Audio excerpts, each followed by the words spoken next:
Hello बच्चों, कैसे हो आप। मैं आशा करती हूँ कि आप सभी अच्छे होंगे और अपनी पढ़ाई कर रहे होंगे। बच्चों, अभी हमारी पढ़ाई में थोड़ा गैप हो गया था। थोड़ा सा मुझे हेल्थ इश्यू था बच्चों।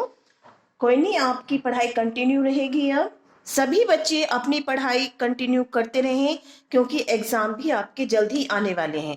तो टॉपिक आपके ज्यादा हैं, तो मैं ज्यादा से ज्यादा मैटर आपको पहुंचाने का प्रयास करती हूँ। बच्चों, जितना भी मैं आपको पढ़ाऊं वो टॉपिक आपका बिल्कुल क्लियर हो जाना चाहिए। तो बच्चों, हमारा जो टॉपिक चल रहा था वो है समास। सभी बच्चे अपनी नोटबुक लेकर बैठे हैं। मेन चीजों को आप अपना नोट करते जाएं।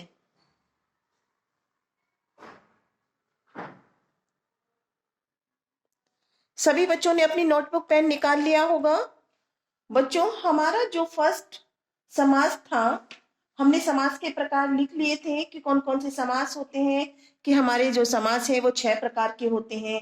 अव्ययभाव समास, तत्पुरुष समास, कर्मधारय समास, द्वंद्व समास, द्विगु समास और बहुव्रीहि समास। इनमें से बच्चों हम अपना अव्ययभाव समास कर चुके हैं।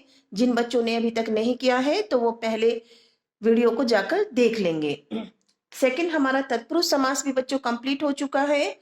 उसमें बच्चों जो हमारे तत्पुरुष समास में एक भेद होता है, ने तत्पुरुष। कभी कभी इसके एग्जाम्पल आपसे पूछे जाते हैं, तो आपको हर टॉपिक आपका क्लियर होना चाहिए। आज हम इसे ही पढ़ेंगे बच्चों, ने तत्पुरुष समास क्या होता है।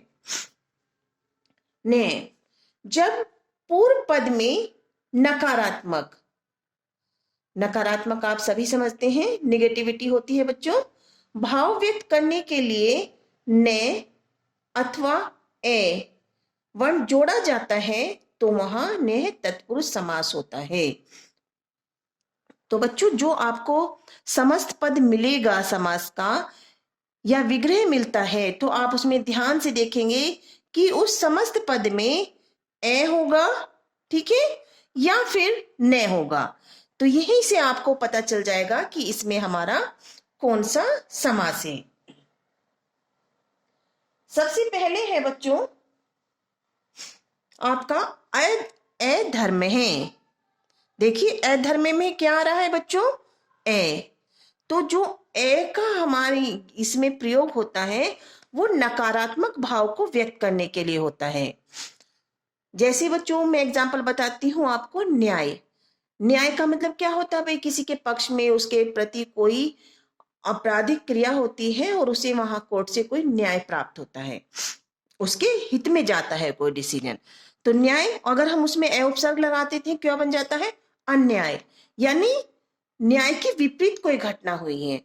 तो यहाँ पे देखिए बच्चों, जैसे धर्म है, तो धर्म अगर हम बात करते हैं तो धर्म की पुण्य की बात होती है, लेकिन अगर उसमें ए वर्ण जुड़ा हुआ है तो क्या हुआ, अधर्म है। तो विग्रह आप जब करोगे हमेशा तो क्या करोगे, न धर्म है, अर्थात धर्म के विरुद्ध या धर्म से अलग। नोट कर लेंगे सभी बच्चे इसे।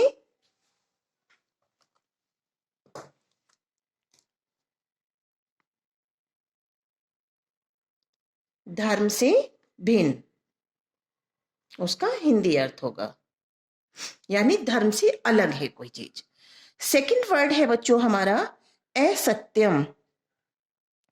सत्य का मतलब क्या होता है बच्चों, सच बोलना। और अगर उसमें ए उपसर्ग लगा हुआ है, ए वर्ण लगा हुआ है, तो आप समझ जाएंगे कि वो बात हमारी क्या है, असत्य है, यानी झूठ है। तब हम विग्रह करेंगे तो हमें कैसे करना है, न सत्यम, अर्थात सत्य से विपरीत, यानी सत्य की विपरीत कोई बात कही गई है। थर्ड एग्जाम्पल देखेंगे बच्चों, ए ब्राह्मणे। ठीक है, ब्राह्मण, उसमें ए लगा हुआ है तो हम विग्रह कैसे करेंगे, न ब्राह्मणे, यानी ब्राह्मण से भिन्न, यानी ब्राह्मण से अलग जाति या अलग वर्ण के हैं। बच्चों सभी को ये ने तत्पुरुष समास समझ में आ गया होगा। कभी कभी कोई एग्जाम्पल आपसे जैसे अधर्म में दे दिया और उसमें आपसे तत्पुरुष समास का भेद पूछ लिया, तो आपका ये बिल्कुल टॉपिक क्लियर हो गया होगा, इसमें कोई भी ऐसी कठिन वर्ड्स नहीं होते। ओके बच्चों, अब आगे बढ़ते हैं हम अपने अगले समास पे बच्चों। अगला समास है बच्चों हमारा तीसरा समास है कर्मधारय समास। कर्मधारय समास का बच्चों सूत्र नोट करेंगे सभी बच्चे। विशेषणम विशेष्येण बहुलम। बहुलम का मतलब मैं आपको यहां पर बता देती हूँ बच्चों, अधिकता से होता है। विशेषणम विशेषण और विशेष्य का अर्थ आपको मालूम होगा, आपने अपने संस्कृत की फर्स्ट सेम की बुक में भी पढ़ा है कि विशेषण क्या होता है। जिन बच्चों ने उनको नहीं समझ में आया है, मैं एक बार फिर भी आपको नोट करा रही हूँ कि विशेषण क्या होता है बच्चों। जब किसी भी चीज की विशेषता बताई जाती है तो उस शब्द से पहले जिस चीज की, चाहे हम पुस्तक की बता रहे हों या किसी भी वस्तु की, जब हम विशेषता बता रहे हों तो उससे पहले जो शब्द आता है जो उसकी विशेषता को बता रहा होता है वो विशेषण शब्द होता है। जैसे बच्चों हम कोई भी एग्जाम्पल ले देते हैं कि भाई आम मीठा है, तो किसकी विशेषता को बता रहा है? आम की विशेषता को मीठा शब्द बता रहा है। काला घोड़ा, ठीक है, तो काला जो शब्द है वो किसकी विशेषता को बता रहा है? घोड़े की। तो यहाँ पर विशेषण वो होता है जो उस वस्तु से पहले आता है और उसकी विशेषता को प्रकट करता है। ईमानदार लड़का, ठीक, तो ईमानदार जो शब्द है वो लड़के की विशेषता को बता रहा है। सुंदर लड़की, ठीक, तो जो विशेषण जिसकी विशेषता बताई जाती है उसे हम कहते हैं विशेष्य, और जिस शब्द के द्वारा उसकी विशेषता को बताया जा रहा है उस शब्द को कहते हैं विशेषण। ठीक है, विशेषणम विशेष्यण बहुलम। परिभाषा नोट कर लेंगे आप। जब समस्त पद में पूर्व पद यानी जो शब्द से पहले आ रहा है, विशेषण तथा उत्तर पद विशेष्य होता है, यानी जो हमारा समास में पूर्व पद है, पहला शब्द है, वो विशेषण होगा और जो दूसरा शब्द यानी उत्तर पद है वो विशेष्य होगा, यानी विशेष्य की विशेषता बताने वाला शब्द पहले होगा, तो उसे कर्मधारय समास कहते हैं।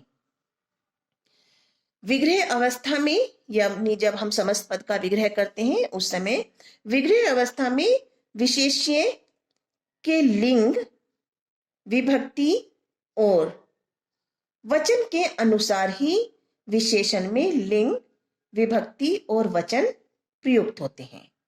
ठीक है बच्चों, तो आपको क्या ध्यान रखना है कि जो विग्रह अवस्था है उसमें जो विशेष्य शब्द है वो किस लिंग का है, किस विभक्ति का है और किस वचन का है, उसके अनुसार ही हम विशेषण में लिंग, विभक्ति और वचन वाले शब्दों का प्रयोग करते हैं। अब बच्चों आप कर्मधारय समास के भेद कितने होते हैं ये नोट कर लीजिए। कर्मधारय समास के भेद निम्न प्रकार हैं। सबसे फर्स्ट है बच्चों विशेषण विशेष्य कर्मधारय। कौन सा है? विशेषण विशेष्य कर्मधारय। सेकंड है उभय पद विशेषण कर्मधारय। थर्ड उपमान कर्मधारय और फोर्थ रूपक कर्मधारय। ये 4 प्रकार का है हमारा कर्मधारय। आप इसको नोट कर लेंगे, यहां से भी आपके शब्द पूछे जाते हैं। अगर 2 नंबर में बच्चों आपसे कर्मधारय समास की परिभाषा पूछी जाती है, उसके भेद पूछे जाते हैं, तो आप उनको भेद सहित बताएंगे और एक आप एग्जाम्पल भी उसमें एक एक करके बताएंगे। ठीक है, किस प्रकार से बच्चों? सबसे फर्स्ट है हमारा विशेषण विशेष्य कर्मधारय। विशेषण विशेष्य कर्मधारय अर्थात बच्चों जब समासिक पद में विशेष्य से अधिक, किससे बच्चों? ध्यान से नोट करेंगे, अंडरलाइन कर लेंगे, हाईलाइट करेंगे बच्चों उस शब्द को। विशेष्य से अधिक विशेषण को महत्ता दी जाती है तो वहां पर विशेषण विशेष्य कर्मधारय समास होता है। ठीक है बच्चों, कौन सा? विशेषण से जो हमारा विशेष्य है जिसकी विशेषता बताई जा रही है उसमें उससे भी अधिक विशेषण शब्द को महत्ता दी जाती है, यानी विशेषण को महत्ता दी जाती है, तब वहां पर हमारा विशेषण विशेष्य क्रमधारय समास होता है। एग्जाम्पल नोट कर लेंगे सभी बच्चे, और बिल्कुल आपको क्लियर हो जाना चाहिए कि हाँ, मैडम ने हमें ये पढ़ाया है और हमारा टॉपिक क्लियर हो गया है। क्रम संख्या में देखेंगे आप, फर्स्ट में देखिए बच्चों, नीलोत्पलम। नीलोत्पलम समास विग्रह देखेंगे बच्चों, नीलम च तत् उत्पलम। नीलम च तत् उत्पलम, नीला है जो कमल। ठीक है बच्चों, अब देखिए नील जो शब्द है वो नीला जो हमारा कलर होता है उसके लिए है।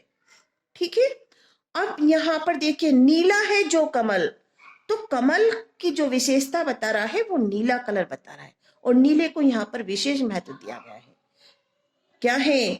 नीला है जो कमल, नीलम च तत् उत्पलम। ठीक है, ऐसे हम सेकंड वर्ड देखेंगे, ये बहुत बार पूछा जाता है बच्चों, इस वर्ड को वेरी इंपॉर्टेंट करके लिखेंगे आप। सेकंड है पीतांबर है। ठीक है, क्या है बच्चों? पीतांबर है। पीलम च तत् अंबर है। ठीक बच्चों, अंबर है मिस वस्त्र होता है, सबको पता है कि जो अंबर होता है वो हमारा वस्त्र है, वशन है, यानी कपड़ा। तो वो कैसा? पीलम यानी पीला, पीतांबर यानी पीला है जो वस्त्र। यहाँ पे बच्चों जो का प्रयोग आपको विशेष करना है, पीला है जो वस्त्र। तो यहाँ पीले रंग से, भाई मुझे ये गुलाबी, हरा या हमें जो अदर कलर के हैं वो वस्त्र नहीं चाहिए। कौन सा चाहिए?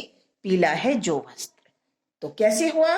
तो पीला जो रंग है वो वस्त्र की विशेषता को बता रहा है, यानी पीले रंग को किससे? विशेष्य से भी ज्यादा महत्व दिया जा रहा है।